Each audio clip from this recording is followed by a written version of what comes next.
នៅខេត្តបាត់ដំបងមានភូមិចាស់មួយឈ្មោះភូមិតាគុំដែលគេនិយាយថាមានប្រវត្តិខ្មៅងងឹតតាំងពីសម័យសង្គ្រាមស៊ីវិននៅកណ្ដាលភូមិមានផ្ទះឈើធំមួយខ្នងសាងសង់តាំងពីសម័យបារាំងប៉ុន្តែត្រូវបានបោះបង់ចោលអស់ជាច្រើនទសវត្សរ៍អ្នកភូមិចាស់ៗនិយាយថានៅក្នុងផ្ទះនោះមានព្រលឹងស្រីវ័យក្មេងម្នាក់ដែលត្រូវបានសម្លាប់ដោយសង្សាររបស់នាងក្នុងកំហឹងពេលសម័យខ្មែរក្រហមនាងមានឈ្មោះថាសុភីហើយព្រលឹងនាងនៅតែវិលវល់រងចាំនរណាដែលចូលមកដើម្បីសងសឹកឬស្វែងរកដៃគូ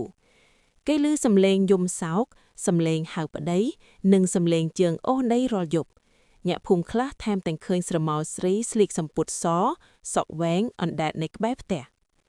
កាលពីពេលថ្មីៗនេះមានក្រុមមិត្តភ័ក្តិ5នាក់ឈ្មោះវណ្ណាសុទ្ធី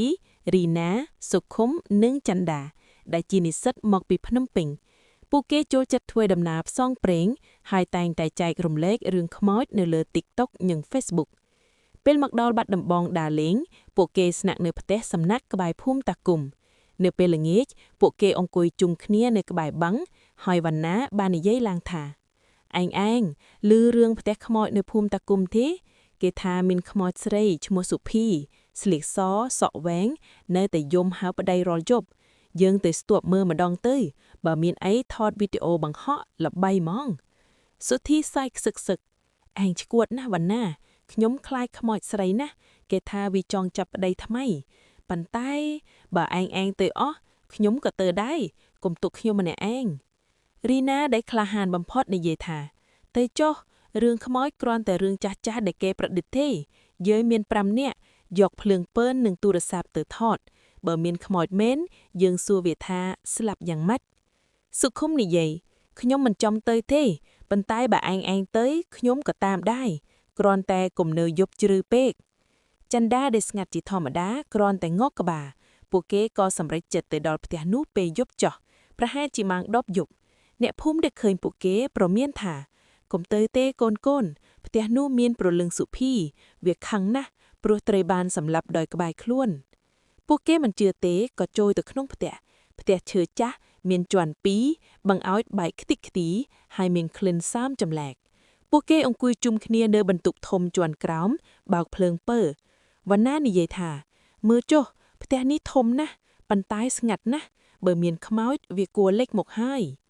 សុធីនិយាយកុំនិយាយបែបនេះណាខ្ញុំឮខ្យល់ត្រជាក់មកជិតហាក់ដូចជាមានអីដើរនៅជួនខាងលើស្រាប់តែពួកគេឮសំឡេងជើងអូនដីយឺតពីជួនខាងលើនិងសំឡេងស្រីយំសោកប្តីអើយញាក់នៅឯណាកុំទុកខ្ញុំម្នាក់ឯងទេរីណានិយាយថានោះជាសំឡេងខ្យល់ហ្មងឬមានកណ្ដុលធំប៉ុន្តែសំឡេងនោះកាន់តែច្បាស់ហើយមានសំឡេងហៅថាមកជាមួយខ្ញុំណាកុំចាក់ចិនទេសឃុំភ័យខ្លាំងយើងចិនទៅខ្ញុំខ្លាចហើយនោះជាខ្មោចសុភីមែនហើយ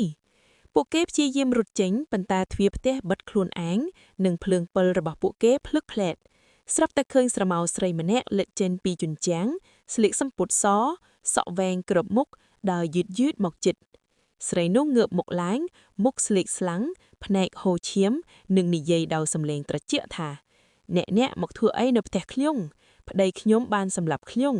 ឥឡូវអ្នកត្រូវនៅជាមួយខ្ញុំជាដៃគូចន្ទដាស្រែកមើលឡើងរត់ចុះវាជាខ្មោចពិតពួកគេរត់កញ្ជន់ខាងលើប៉ុន្តែសំឡេងសើចស្ត្រីឮជុំវិញនិងមានដៃត្រជាក់ចាប់ជើងសុធីយំជួយខ្ញុំផងមានអីចាប់ខ្ញុំរីណាព្យាយាមទាញប៉ុន្តែឃើញស្រមោលខ្មោចនោះលេចជូងជាច្រើនក្បាលដើរមកជុំវិញខ្មោចនិយាយកុំរត់ទេយើងឯកោណាស់មកលេងជាមួយយើងជារៀងរហូតវណ្ណានឹកឃើញដល់ព្រះពុទ្ធក៏ចាប់អង្វរព្រះបាទខ្លាំងតាំងនមោតស្សៈភគវតោអរហតោសម្មាសម្ពុទ្ធស្សៈពួកគេអង្វរតាមគ្នាសំឡេងខ្មោចថយចុះបន្តិចប៉ុន្តែនៅតែឮសំឡេងយំនិងហៅពួកគេអង្វរពេញមួយយប់រហូតដល់ព្រឹកព្រលឹមទ្វារបើកខ្លួនឯងនិងសំឡេងនោះបាត់ពួកគេរត់ចេញពីផ្ទះនោះមុខស្លេកស្លាំងមិនដឹងថាដោយអ្វីបានរស់នៅពីពេលនោះមកពួកគេមិនដែលនិយាយរឿងខ្មោចទៀតទេហើយរាល់ពេលឆ្លងកាត់បាត់ដំបងក៏ធ្វើបុណ្យទានសម្រាប់ព្រលឹងសុភីអ្នកភូមិនៅតែជឿថាផ្ទះនោះនៅមានព្រលឹងវិលវល់រងចាំញាក់ថ្មី